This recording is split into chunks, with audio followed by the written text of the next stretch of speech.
L'Iran fait la une des journaux. Conflits, menaces, alliances secrètes, ambitions nucléaires. Ce que peu de gens réalisent, c'est que son histoire est déjà écrite dans la Bible, son commencement et sa fin.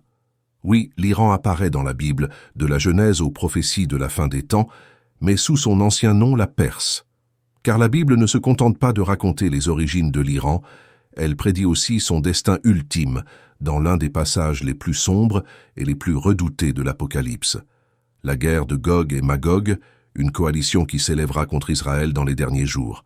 Mais avant de devenir un ennemi prophétique, la Perse était l'empire choisi par Dieu pour libérer son peuple, reconstruire le temple et accomplir les prophéties de Daniel. Suivez-moi jusqu'à la fin, car aujourd'hui, vous allez découvrir ce que peu osent révéler, le véritable rôle de l'Iran dans le grand plan de Dieu, du début à la fin. Plongeons-nous dans le sujet. Tout commence dans le livre de la Genèse. Après le déluge, Dieu offre à l'humanité un nouveau départ et révèle comment la nation de Perse est née. Noé et sa famille furent les seuls survivants sur terre, et ses 3 fils, Sem, Cham et Japheth, devinrent les ancêtres de nouvelles nations. Au chapitre 10, nous trouvons la toute première carte des nations du monde, où nous lisons. Il s'agit du récit de Sem, Cham et Japheth, les fils de Noé, qui eurent eux-mêmes des fils après le déluge. C'est à partir de ces fils que les côtes furent peuplées, chacun selon sa langue, ses familles et ses nations. Cette généalogie forme une carte montrant la lignée des fils de Noé. On y découvre 2 patriarches qui donneront naissance à l'empire perse, Madaï et Élam. Madaï était le fils de Japheth, et de lui naquirent les Mèdes, un peuple qui s'installa dans les montagnes du nord, une région qui fait aujourd'hui partie de l'Iran. Depuis ces montagnes du nord de l'Iran, les descendants de Madaï se sont progressivement étendus, fondant villages, clans et tribus. C'étaient des montagnards indépendants et robustes, connus pour leur robustesse et leur solide organisation tribale. Madaï est l'ancêtre direct de l'ancien cœur nord de l'Iran. Le deuxième nom est Élam, fils de Sem. Ses descendants, les Élamites, se sont installés dans le sud-ouest de l'Iran, sur des terres fertiles près du golfe Persique. Mais Genèse 14 relate la première grande guerre internationale de la Bible. 4 rois d'Orient, dont Chedorlaomer, roi des Élamites, unirent leurs forces et envahirent Canaan. Ils pillèrent des villes, réduisirent des peuples en esclavage et capturèrent Lot, le neveu d'Abraham. Élam n'était pas une petite tribu insignifiante. C'était une nation puissante et, selon les Écritures, la première à attaquer le peuple de Dieu. Mais Abraham ne resta pas les bras croisés. Avec seulement 318 serviteurs entraînés, il poursuivit les envahisseurs, les attaqua de nuit et les vainquit. Il sauva Lot, libéra les captifs et humilia les rois d'Orient. Ce fut une victoire impossible, un triomphe qui défia la logique humaine et délivra un message puissant. Aucune puissance orientale ne peut prévaloir contre ceux qui ont la faveur de Dieu. Mais le peuple d'Élam ne disparut pas. Les siècles passèrent, les générations naquirent et moururent, et les tribus autrefois vaincues par Abraham se multiplièrent. Les Élamites et les Mèdes partageaient le même territoire, l'antique Mésopotamie orientale. L'un habitait le sud-ouest, dans les plaines fertiles d'Élam, l'autre, le nord montagneux, où la rudesse de la région forgea le caractère des Mèdes. Tandis que les empires s'élevaient et s'effondraient tranquillement, une autre puissance prenait forme. D'abord des clans apparurent, puis des royaumes, et enfin un empire, l'empire perse. Bien que païens, ils n'échappèrent jamais au plan divin. Par l'intermédiaire des prophètes Isaïe et Jérémie, 2 grandes prophéties les concernant furent proclamées. La première prophétie, prononcée paix par Isaïe, révélait que Dieu utiliserait l'Élam et la Médie comme instruments pour punir Babylone, qui avait détruit Jérusalem et incendié son temple, n'échapperait pas au jugement. Dieu avait déjà désigné celui qui provoquerait sa chute, le peuple uni d'Iran. Pourtant, la seconde prophétie était encore plus stupéfiante. Dieu n'utiliserait pas seulement la Perse pour punir, mais aussi comme instrument de libération.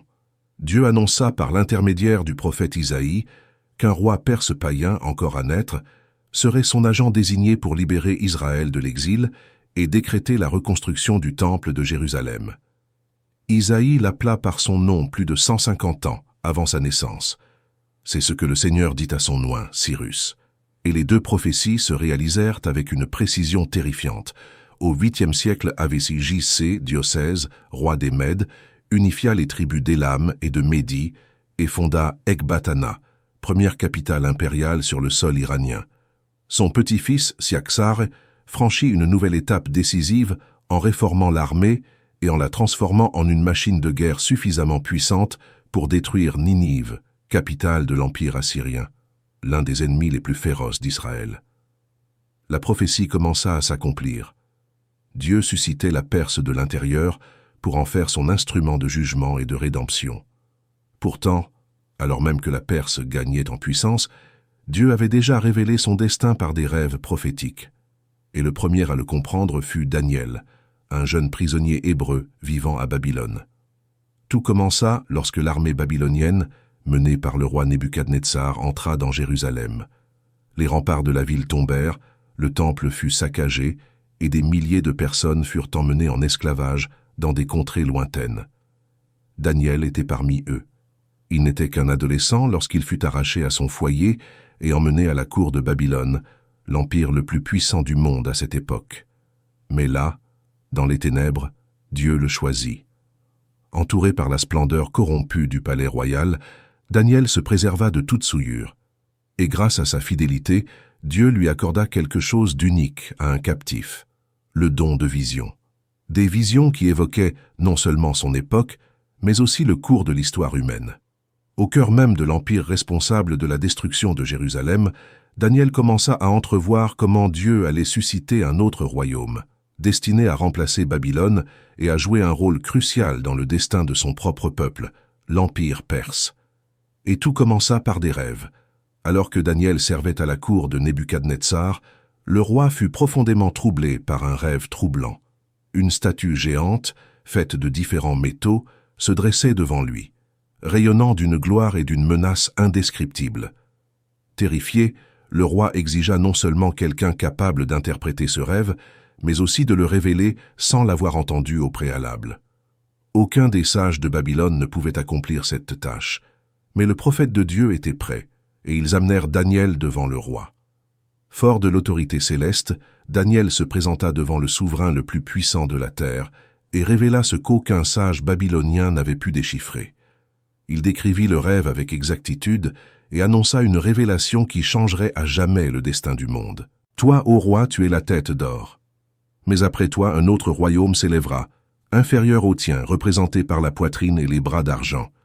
Cette figure d'argent ne représentait pas une seule nation, mais deux bras, deux forces puissantes unies en un seul corps, les Mèdes et les Perses, unis mais inégaux, car le bras perse s'élèverait plus fort et prendrait le contrôle. La prophétie était claire. Babylone tomberait et le trône passerait à un nouvel empire choisi par Dieu lui-même. Le jeune Daniel, vivant loin de sa patrie, vit les visions divines se réaliser. Bientôt sa vision allait devenir réalité, car le roi que Dieu avait prédit autrefois par l'intermédiaire d'Isaïe allait surgir des hautes terres de Perse. Il s'appelait Cyrus. Cyrus, le jeune roi perse, conquit la Médie, unifia les royaumes au sein de l'empire médo-perse et devint progressivement la plus grande puissance de son temps, tournant finalement son regard vers Babylone. Le jour prophétisé arriva, mais ce ne fut pas une bataille comme les autres. Une nuit, le roi Belshazzar, petit-fils de Nabuchodonosor, organisa un banquet avec 1000 nobles et, au milieu de la frénésie, commit un acte impardonnable. Il ordonna que les vases sacrés que son grand-père avait pillés dans le temple de Jérusalem soient sortis, et ils trinquèrent avec eux en l'honneur des faux dieux. Soudain, une main invisible apparut, écrivant 4 mots sur le mur du palais. « Méné, Méné, Tekel, Upharsin ». Le roi pâlit. Personne ne comprit le sens de ces paroles jusqu'à ce qu'il convoque Daniel, qui leur révéla leur message terrifiant. « Dieu a compté les jours de ton règne et y a mis fin. Ton royaume est divisé et donné aux Mèdes et aux Perses. » Au moment même où ces mots étaient à être prononcés, la prophétie commençait à se réaliser. Les armées de Cyrus le Grand, roi de Perse, avaient détourné l'Euphrate et entrèrent discrètement dans la ville par son lit asséché. Les portes de Babylone étaient déverrouillées. Dieu lui-même les avait ouvertes. Cette nuit-là même, le roi Belshazzar fut tué, et la prophétie s'accomplit. Babylone tomba aux mains des Perses. Les Juifs, qui avaient pleuré pendant 70 ans au bord des fleuves de Babylone, assistèrent alors à la réalisation d'un rêve impossible. Un roi païen étranger décréta qu'ils pouvaient retourner chez eux à Jérusalem. Mais Cyrus fit plus que les autoriser. Il finança la reconstruction du temple et renvoya les chefs juifs avec le soutien royal. Zorobabel, descendant de la lignée royale de David, et Josué, le grand prêtre, poseraient les premières fondations, restaurant enfin le lieu où résidait le nom de Dieu. Ainsi, la Perse devint la seule nation à ne pas détruire Israël, mais à le reconstruire. Mais Dieu révéla à Daniel une autre vision, encore plus effrayante concernant la Perse. Dans cette vision, 4 bêtes monstrueuses surgirent des eaux chaotiques. La deuxième bête ressemblait à un ours massif, dressé sur le côté, 3 côtes serrées entre ses dents. Une voix tonitruante s'éleva du ciel, « Lève-toi et mange à satiété ». L'ours symbolisait l'empire destiné à succéder à Babylone, à la Mède et à la Perse. Pourtant, la bête penchait d'un côté, car la Perse finirait par dominer la Mède. Et les 3 côtes représentaient ses plus grandes conquêtes, la Lydie, Babylone et l'Égypte, dévorées l'une après l'autre par l'expansion inexorable de la Perse. Cette vision se réalisa avec une précision effrayante, car après avoir conquis le royaume de Lydie en Asie mineure et Babylone elle-même, la Perse ne ralentit pas son rythme. L'Égypte fut son objectif. Sous Cambyse II, fils de Cyrus, les armées perses traversèrent le désert du Sinaï et vainquirent le pharaon Psamtik III lors de la bataille de Péluse. L'Égypte, ancien oppresseur d'Israël, tomba devant l'empire perse, arrachant ainsi la 3e côte. Mais ces visions n'étaient pas terminées. Des années plus tard, debout sur les rives de l'Ulaï, Daniel fut à nouveau saisi par une vision, bien plus précise, plus claire et encore plus terrifiante.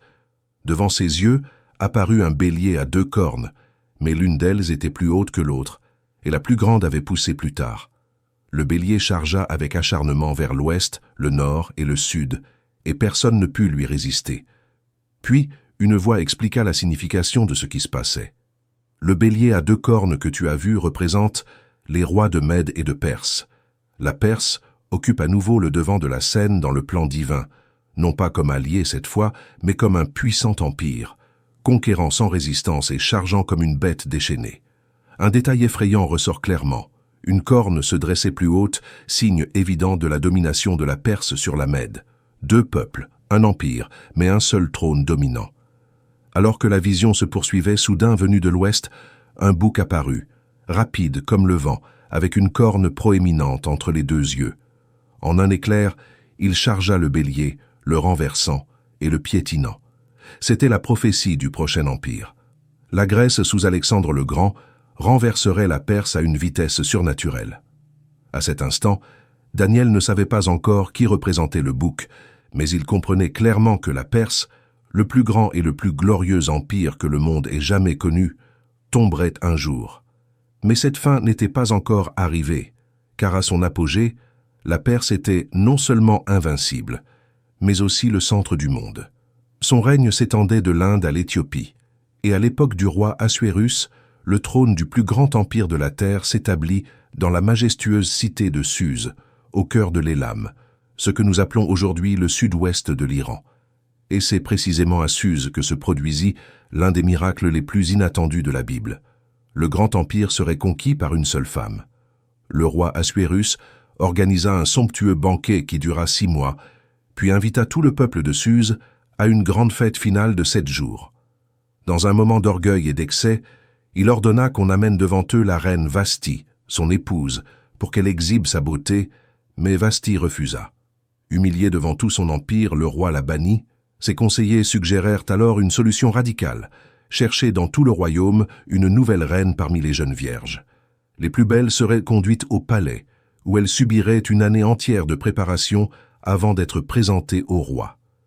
L'une de ces jeunes femmes s'appelait Hadassa, bien que personne ne la connaisse sous ce nom. Orpheline, née parmi les Juifs exilés, elle avait été élevée en secret par son cousin Mardoché, et au palais, on lui avait donné un nouveau nom, Esther. Esther gagna la faveur du roi, et sans savoir qu'elle était juive, Assuérus la couronna reine de Perse. Pendant ce temps, caché dans l'ombre du palais, un ennemi mortel surgit, Haman, un descendant des Amalécites, anciens ennemis d'Israël. Haman avait atteint la plus haute position après le roi, et lorsque tout le monde reçut l'ordre de s'agenouiller devant lui, Mardochée, le cousin d'Esther, refusa. Fier et vindicatif, Haman ne se contenta pas de punir Mardochée. Au lieu de cela, il complota pour anéantir un peuple entier. Ce qui avait commencé comme une vengeance personnelle se transforma rapidement en génocide. Haman s'adressa au roi et l'avertit de l'existence d'une étrange nation dispersée dans son royaume, un peuple aux lois particulières, qui désobéissait aux décrets de l'Empire et persuada le roi de les détruire. Par des mensonges, il convainquit le roi et scella le décret mortel avec l'anneau royal. En moins d'un an, tous les Juifs de Perse furent condamnés à la mort, hommes, femmes et enfants. Le chaos s'empara de la communauté juive et Mardochée envoya rapidement un message exhortant Esther à agir. Lorsqu'Esther apprit le décret, elle se sentit prise au piège. Pour sauver son peuple, elle devait s'adresser au roi sans y être invitée, une pratique passible de la peine de mort immédiate, à moins que le roi ne fasse preuve de clémence en lui tendant son sceptre. Finalement, Esther décida de risquer sa vie et se présenta devant le roi sans y être convoquée. Dieu lui accorda sa faveur. Le roi leva son sceptre vers elle, mais Esther ne se hâta pas. Elle savait que le moment était crucial. Elle invita le roi et Haman à un banquet, puis à un second festin. C'est là, lors de ce second banquet, qu'elle déchaîna la vérité comme une lame aiguisée. « Si nous avions été vendus comme esclaves, dit-elle, je serais restée silencieuse. Mais un décret a été publié, ordonnant l'extermination de mon peuple et de moi-même. Le roi se leva d'un bond. Qui oserait faire une chose pareille? Esther répondit, « Notre ennemi, c'est ce méchant homme, Haman. » Le visage du roi brûlait de fureur. Haman tomba à genoux, implorant désespérément qu'on lui laisse la vie sauve. Mais il était déjà trop tard. Haman lui-même fut pendu sur la potence qu'il avait construite pour Mardochée. Pourtant, le danger n'était pas écarté. L'édit resta intact, car la loi perse était inviolable. Esther et Mardochée présentèrent alors un plan encore plus audacieux, un nouveau décret. Le roi le signa, et dans toutes les provinces, les Juifs reçurent le droit de se défendre. Le jour autrefois marqué par leur anéantissement devint un jour de triomphe. Sans s'en rendre compte, l'Empire perse était devenu une forteresse, un trône et un bouclier pour le peuple de Dieu. Après le miracle d'Esther à Suse, la Perse sembla disparaître au second plan du récit biblique. Les siècles passèrent, les empires s'élevèrent et s'effondrèrent, et Rome occupa le devant de la scène. Pourtant, le silence de la Perse ne signifiait pas son absence. Des siècles plus tard, alors que le monde attendait en silence la venue du Messie, la Perse allait à nouveau émerger. Dans l'évangile de Matthieu, nous lisons un passage répété des millions de fois, mais rarement compris dans toute sa profondeur. Des mages arrivèrent d'Orient à Jérusalem demandant « Où est le roi des Juifs qui vient de naître? Nous avons vu son étoile se lever à l'Orient et sommes venus l'adorer. » Qui étaient ces mages? Et pourquoi allaient-ils si loin, guidés seulement par un signe? Le mot original « mage », du grec « magua », désignait les astronomes et les prêtres érudits venus d'Orient. Bien que leur nationalité ne soit pas explicitement mentionnée dans les Écritures, des preuves suggèrent fortement qu'ils venaient des terres antiques de l'Empire médo-perse, la région connue aujourd'hui sous le nom d'Iran. Ces mages appartenaient à une caste religieuse très influente en Perse, réputée pour sa connaissance des étoiles, ses écrits anciens et ses traditions prophétiques transmises de génération en génération. S'ils n'étaient pas rois, ils étaient des hommes de science, d'autorité et de perspicacité spirituelle. Il est fort probable que parmi les rouleaux qu'ils étudiaient figuraient les écrits du prophète Daniel, qui avait siégé des siècles plus tôt au cours de Babylone et de Perse. Daniel interpréta non seulement les rêves à la cour du roi Nebuchadnezzar, mais il prophétisa aussi la venue du Messie avec une précision mathématique dans Daniel 9. Entre la promulgation du décret de reconstruction et de restauration de Jérusalem et la venue du Messie, le prince, il y aura 7 semaines et 62 semaines. Si ces mages connaissaient les visions de Daniel, il est fort probable qu'ils comprenaient que l'arrivée du Messie était imminente. Lorsqu'ils virent l'étoile, ils comprirent immédiatement que le Fils promis était né. Mais le plus puissant fut leur réaction. Ils abandonnèrent tout pour suivre cette étoile, traversèrent les déserts et arrivèrent à Bethléem porteurs de 3 dons précieux, chacun chargé d'une signification prophétique.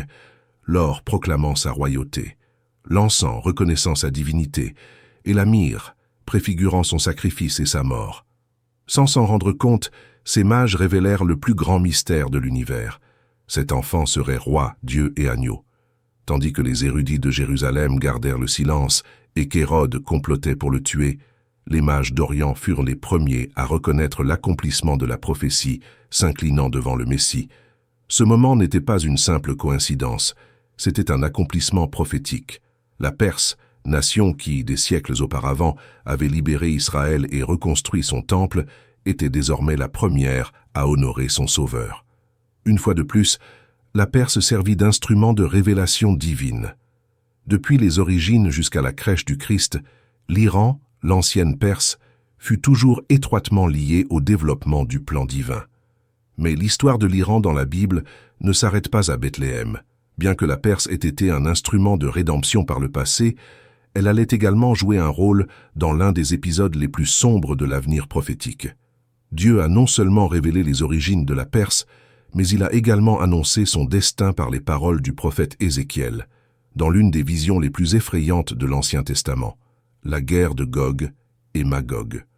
Au chapitre 38, Ézéchiel décrit une coalition de nations se dressant dans les derniers jours contre Israël, le peuple restauré de Dieu. Fils de l'homme, tourne ta face contre Gog du pays de Magog, prince de Méshak et de Tubal, et prophétise contre lui. Dis, ainsi parle le Seigneur, l'Éternel. Voici, j'en veux à toi, Gog. La Perse, Couche et Put seront parmi eux. La Perse, l'Iran actuel, est parmi les toutes premières cités. La même nation qui a autrefois contribué à la reconstruction du Temple se retrouvera désormais membre d'une alliance qui s'oppose au peuple de Dieu. Mais qui d'autre compose cette alliance? Gog, prince de Magog, largement considéré par les biblistes comme un puissant dirigeant issu des régions du Nord, souvent lié à la Russie ou à une coalition eurasienne. Couche, l'ancienne Nubie, désigne probablement des régions du Soudan actuel. Autrement dit, lié à l'Afrique du Nord, peut-être à la Libye. Goma et Togama, régions proches de la Turquie et du Caucase. Ensemble, ils forment une armée internationale qu'Ézéchiel décrit comme se précipitant comme une tempête contre Israël.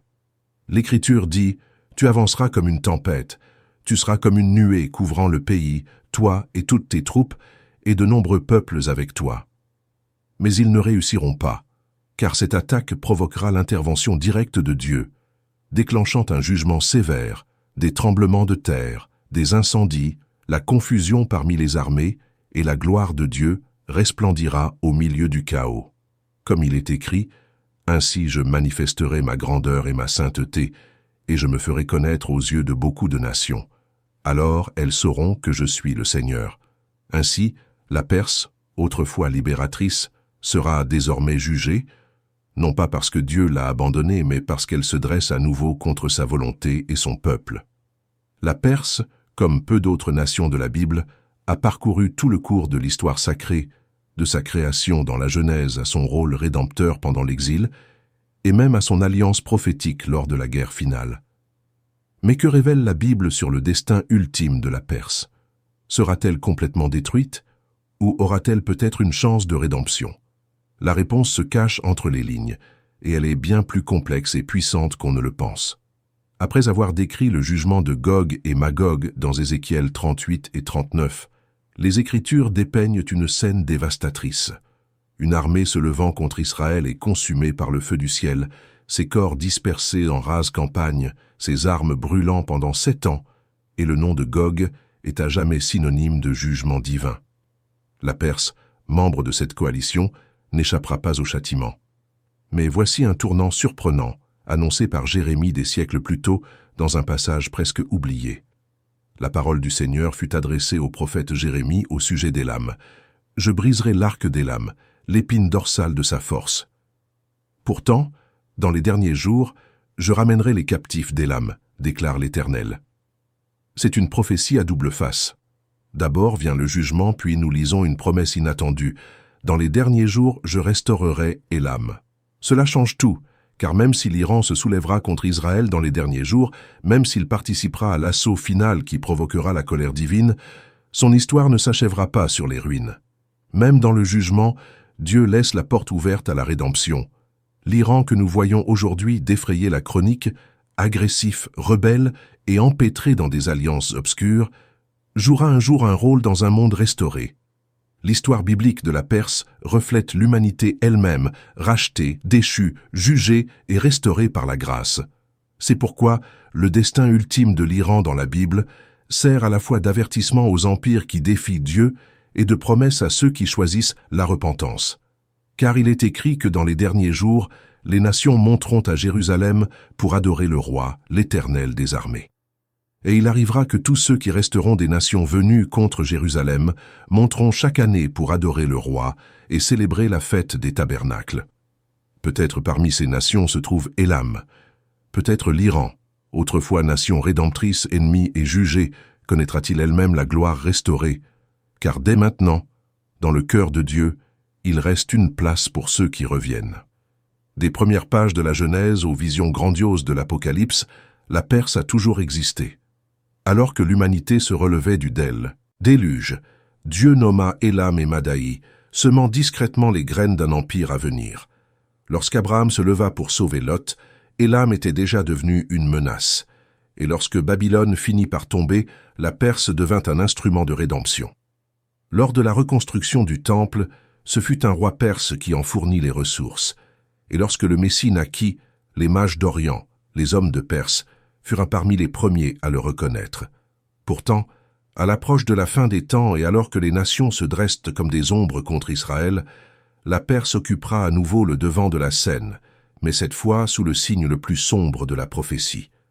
Car il est écrit « La Perse, l'Éthiopie et Put seront avec eux, formant une coalition contre le peuple restauré de Dieu. Mais même alors, le livre reste ouvert. L'Écriture ne ferme pas la porte, et un jour, les nations monteront à Jérusalem pour célébrer le roi. Si la Perse se tourne vers Dieu, son histoire ne s'éteindra pas en cendres, mais dans la gloire. Et maintenant, après tout ce que vous avez entendu, je vous le demande. Croyez-vous que l'Iran remplit aujourd'hui son rôle prophétique? Nous vivons une époque où les prophéties se dévoilent discrètement, et ce qui semblait autrefois ancien est aujourd'hui plus vivant que jamais. Alors, où en sommes-nous dans cette histoire? Voyez-vous des signes de ces prophéties dans les gros titres d'aujourd'hui? Partagez vos commentaires ci-dessous. Et si vous souhaitez que nous continuions à explorer le lien entre l'actualité et les prophéties bibliques, cliquez sur le bouton « J'aime » de cette vidéo et partagez-la. Cela nous rappelle que nous devons continuer à découvrir d'autres prophéties qui se déroulent sous nos yeux.